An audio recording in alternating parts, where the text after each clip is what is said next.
Seorang remaja yang dinarasikan sebagai anak kepala desa mengintimidasi warga di wilayah Kecamatan Kelapa Nunggal, Kabupaten Bogor.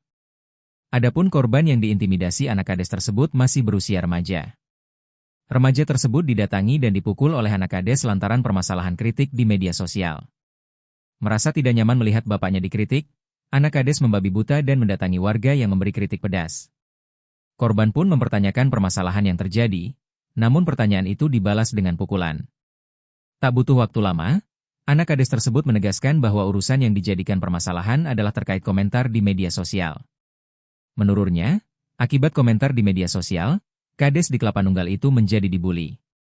Korban pun berusaha menjawab, namun dia kembali mendapat pukulan. Belum puas dengan aksi beringasnya, anak kades itu meminta korban untuk menggunakan otaknya ketika bermedia sosial.